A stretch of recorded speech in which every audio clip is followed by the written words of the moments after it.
So let's talk about forensics and the law, and let's talk about the criminal investigation process. So that's going to start with the response to the crime scene. So there's some kind of crime scene, and we're going to respond to it. So whenever possible, we'll have a formally trained forensic scientist come to the crime scene. Their job is to collect and preserve evidence, and really that's it. That's the job of the forensic scientist. So when you watch CSI, and they're doing all of that evidence collection, and then they take it back to the lab, and then they analyze it, and then they go interview suspects, and then they arrest the suspects, and then they do all of that other kind of stuff, that is not the job of a CSI. The job of a CSI is to go collect the evidence, preserve the evidence, put it into the lab, and then that's it. They're done, okay? So I've said before, I know I've done my job the day you walk into class and you're like, oh, man, Miss Knant, I can't watch CSI anymore because you ruined it for me. Because, yeah, that's about 12 different people's jobs. That's not one person's job. So ideally, you have a trained crime scene investigator who's going to come do that. But not every jurisdiction has trained crime scene investigators because they're just not big enough and there's just not enough crime. So if there's not a forensic scientist available, then whoever the responding officer is going to check out the scene. They're going to look for everything they can find, and they're going to collect whatever evidence they can find and preserve it as well as they can. So sometimes it's just the responding officer. It's just whatever officer got called to the scene, that's who's going to collect the evidence. So there's something called chain of custody, and we will talk more in depth about chain of custody later. But the deal behind chain of custody is that if evidence is going to be usable in court, you have to be able to prove that it is in the same state it was in when you picked it up. So it can't be damaged, it can't be changed in any way. If it has been damaged or changed in any way, there has to be a note of it on this chain of custody form. So a blood sample, for example, that you take from a suspect is probably going to be changed by the time you get to court. There's probably going to be less of it because you took some of it out so that you could test it. That's okay, you just note that on the chain of custody form. But if you say you took out a milliliter and 3 milliliters are missing, there's going to be questions about what happened to those other 2 milliliters. So the chain of custody starts the minute you seize the evidence. As soon as you pick up a piece of evidence, you better be starting a chain of custody form. And every individual item gets packaged individually, and it's given a unique identifier. It might be a serial number, or it might be a barcode. Every person who handles that evidence has to sign off on the chain of custody, and they have to tell why they had that evidence and what they did with it. Every single person who touches that evidence has to sign off on the chain of custody. If there is any break in the chain of custody, if there's any minute where you don't know where that evidence was, it is not going to be usable in court anymore. So you have to make sure you keep really good track of what's going on with your evidence. So analyzing evidence, so once you've picked it up, this is actually ongoing during a criminal investigation. So this is another thing that the TV shows will have you thinking works a little bit differently.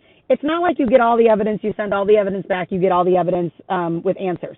Some of it's going to come back in a week, some of it's going to come back in a year.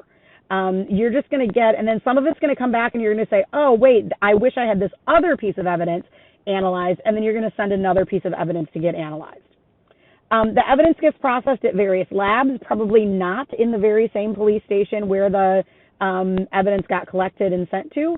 It's going to get sent away to all these labs, and then reports are going to come in. So like I said, you might get a report in a week, you might get a report in a year. Speaking of those reports, you will be shocked to find out there is no standardized form used for lab reports. Every lab is going to have their own form, but they all should have the same basics. So they should all have the name and contact information of whoever the examiner was who was actually doing the tests. So whoever, so to speak, got their hands dirty doing the tests, you better have their name and a way to get in touch with them. The name of the agency where they're conducting the test, whether it's the Illinois State Crime Lab or whether it's Peter and Joe's DNA lab. The date of the report, and this is important because you should also have the date the testing was done. So you need the date of the report, the date that you're actually sitting down and writing the report, but you should also have the date the testing was done. This is important because sometimes in labs, testing gets done 3 weeks before a report gets written. Well, think about what was going on 3 weeks ago in your life, and would you be able to write an accurate report about what was going on? Probably only if you took really good notes. So it's important to know how long went between the testing and the report writing. The case ID number, so that would be the ID number of the case, and then also the items being examined and their ID number. So remember we said it was going to be a serial number or a barcode, so you need that. You need to summarize what methods you use to examine the items. So that doesn't necessarily mean you need like a step-by-step lab procedure, but you should at least be saying that you did a Takayama test or you did a Kastle-Meyer test. So whatever testing it is that you did, you're going to summarize what that was. And then you're going to tell the results of the tests and then any summary or statements of findings. So this is a little bit different. So you might find that a blood sample tested consistent with type A blood, consistent with Rh positive blood. So the result of the test is that this blood was consistent with A positive blood. The summary or statement of findings might include that this A positive blood was consistent with person number 3's blood that was also submitted to you. So in your results, you talk about the unknown blood and person number 3's blood, and you identify that they were A positive. In your summary, you're going to say these two types were consistent with each other. What you are not going to say is, person number 3 did it, we caught them, that's them. You don't get to do that. That's not your job. You can only say what you found and what inferences you can draw based on just that stuff that's right in front of you. And then you need to sign it because it's yours. You got to own it. All right, then there are these things called depositions. In the TV shows, they like to call them depots. So depositions. So this is where witnesses are going to give testimony under oath, but it's not in court before a judge and jury. So it's still sworn testimony, but it's not going to be in court. And this is typically in like a conference room or just an office space of some sort. And there will be a court reporter. Usually it's videotaped. It's recorded in some way as well these days. The reason that you do this is so that you can formally record testimony, and witnesses are going to be questioned by whatever side wants to bring them, and also cross-examined by both the defense and the prosecution. The reason we do depositions is because first of all, it helps both attorneys find out what people know. So it helps with a little bit of a fact-finding mission, helps send them on the right track. But the trial oftentimes is far off in the future, like years in the future. So years could go by and people forget stuff. And so you need to get that information locked down in place before all that time passes. Now, I want to clarify that witnesses are not always eyewitnesses. And that's a thing that's sometimes hard to remember. So we think of witness as being somebody who saw something happen. But those aren't the only kinds of witnesses that there are in a court trial. A witness is just anybody who comes and gives testimony in court. So the forensic examiner who analyzed that blood and decided it was A positive blood, they weren't at the crime scene. They didn't see anything happen at the crime scene, but they're still a witness. They're still somebody who's going to come to court and give evidence. They're still going to testify some evidence. So witnesses and eyewitnesses are not the same thing. Eyewitnesses were there at the crime and they have something to tell you about what they saw. Witnesses are just people who are testifying in court. So, speaking of court, this is where your expert witnesses are going to come in and impart technical and complicated facts and opinions to the judge and the jury. And of course, if that's you, if you're the expert, who are you going to pretend like you're talking to? Good, your grandma, okay? That's who you want to talk to. Not too dumb, not too tricky.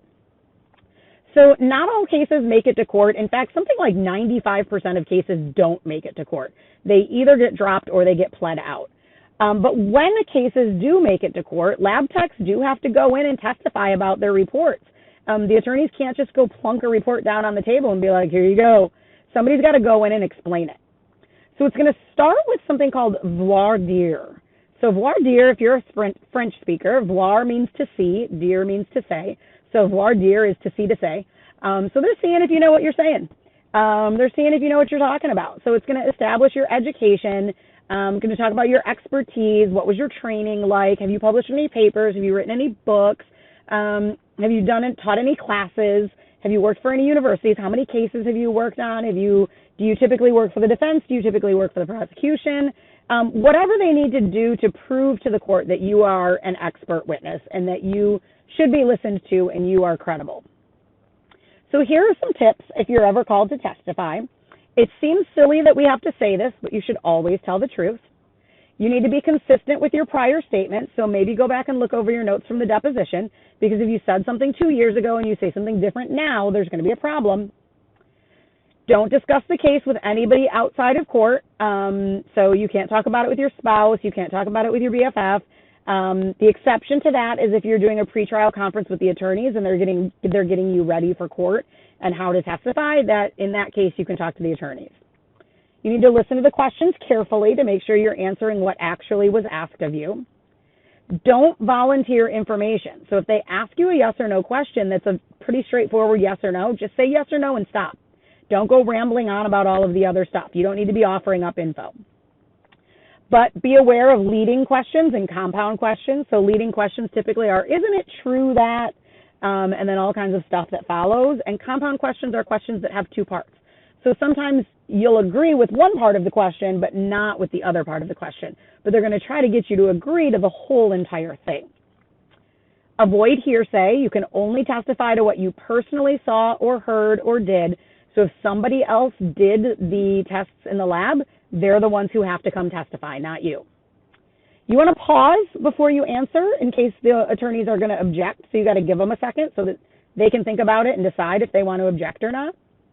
And it's okay to refer to documents. It's okay to look at your notes. It's okay to look at whatever other stuff there is. You can say, hold on a minute while I check my notes, please. That is way better than being wrong or making a misstatement in court under oath. And in this case, if you are giving testimony, I don't know is better than guessing. It's the exact opposite of Miss Ganant's class. So if you don't know and you're in court, then you need to say, I don't know. Don't make something up. Don't guess. Just admit that you don't know it. That's fine. Don't argue with the questioner or get angry. Somebody might try to get you to say something you don't want to say. Don't argue with them. Just, stay with your point, stay telling the truth, stay consistent with your prior statements. And then be aware of yes or no absolutes. So sometimes they actually will try to get you to say a yes or a no when it's not a hard and fast yes or no. And you're going to have to find a way to say, maybe the answer really is a yes but or a no but, and you're going to have to figure out how to get that in there without just giving the yes or the no. And then always remain professional. So if they are poking at you, if they're asking you the same question 562 times, you just have to suck it up and be professional. Otherwise, you lose your credibility. Okay, so some other legal constraints on the criminal investigation process. There's this thing called discovery. And discovery is the way that one side finds out something that the other side knows. So basically, both sides kind of share information before the trial, because otherwise it would be constant surprises and people would constantly be asking for continuances so that they could regroup and figure out what's going on with the other side. So in order to sort of play fair and make it run smoothly, everybody sort of shares what they've got. So there are two main laws, I guess, that we'll talk about. One's an act, technically, and one is a Supreme Court ruling, but the Jenks Act. The Jenks Act says that the defense may obtain any written and oral statements made by a prosecution witness, but only after the witness has testified at trial. So the prosecution can put on their case, and the defense knows that they might be bringing that person because they do have to share their witness lists. The defense knows they might be bringing that person. They don't know everything that person has told the prosecution, but once they've testified at trial, the defense can request any of the notes that came along with interviews that person gave, and any written statement that those people gave, but only after they've already testified at trial. And then Brady versus Maryland. We'll actually talk a lot about Brady versus Maryland this year. So in Brady versus Maryland, the government has to inform the defense of any evidence that can reasonably be construed as favorable to the defense. And here's where this came from. This is a pretty egregious flaunting of good form here. So in 1963, there was a guy named Brady and his companion Boblet, and they committed a murder. And Brady always said from the beginning Boblet was the trigger man. Ultimately, Boblet confessed in writing and said he did the killing all by himself. Okay, I don't know why he did that if he had Brady with him, but he did. So he confessed in writing and said, I was the only one who was there. But nobody told Brady's defense attorneys that. So Brady's defense attorneys did not have a chance to use the fact that Boblet had been convicted and had confessed as part of Brady's court case. And so ultimately, Brady's case was thrown out. Well, Brady's case was upheld, but all the rulings were thrown out. And so now we have Brady v. Maryland that says, hey, prosecution, if you have something the defense could use, you have to give it over. Now, that doesn't mean they have to do all of the analyzing. So maybe the prosecution has some DNA. They have to tell the defense that they have DNA. The prosecution doesn't have to test it. They don't have to see what the DNA says, but they have to tell the defense that they have the DNA. And then if the defense wants to spend the money and go through the time and effort to get the DNA tested, the defense is welcome to do that. Okay? So that's Brady v. Maryland. All right, so this thing here is a subpoena. It's a funny word because it has a B in it, but a subpoena is an order that's issued under the direction of the court, so it's a judge signing off on something, saying that a witness has to go in and testify. So it is the court compelling a person to testify, saying, you got to come in, you got to tell us what you know.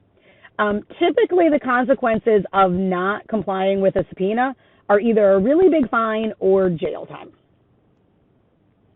All right, now let's talk about our Constitution. So there are 3 amendments to the Constitution that we're going to talk about right now. Of course, there are a bunch more amendments to that. We're up in the high 20s now. But we're going to talk about some of the early ones. So the 4th Amendment of the Constitution is the one that prevents against unlawful search and seizure. So it says, to be secure in their persons, houses, papers, and effects against unreasonable searches and seizures shall not be violated, and no warrants shall issue but upon probable cause. Okay? So typically what the Supreme Court interprets that to mean is that a search warrant has to be obtained before a search can be conducted. So if somebody wants to come to your house and wants to dig around in your house and look for stuff, they better have a piece of paper signed by a judge saying there is probable cause. There's a really good reason for the police to be digging around in your house looking for stuff. If they don't have that, don't let them in to search your house, okay? So if they don't have a search warrant, do not let them in. If the police knock on your door and say, can we come in? You say, no, thank you, and you go out onto the porch with them. Because if you let them in, if you invite them in, then anything that is in plain sight is not only a possibility for them to look at. So like, let's say you're making really bad choices, and you have cannabis out on the table, and you are still only 17 years old. Now you have gotten yourself into trouble because you were trying to be polite and let the police into your house. They also might look at something, and that might then give them some probable cause there. And so they might then run out and get another search warrant, or they might say they have probable cause to search right then and there. So police will also search if they think they have suitable probable cause to not go get a warrant. So if they pull you over for driving and there is a very strong odor of cannabis smoke coming out of your car, then they will say they have probable cause to search your car. They'll pull you out of the car. They'll search your car. Okay, so they can do that, but then they're going to have to prove in court that they had probable cause to search your car. So anytime the police ask you if they can search your car, your body, your house, your anything, the answer is no. Do not let them search, okay? Because as soon as you let them search, you are opening yourself up to a world of hurt, okay?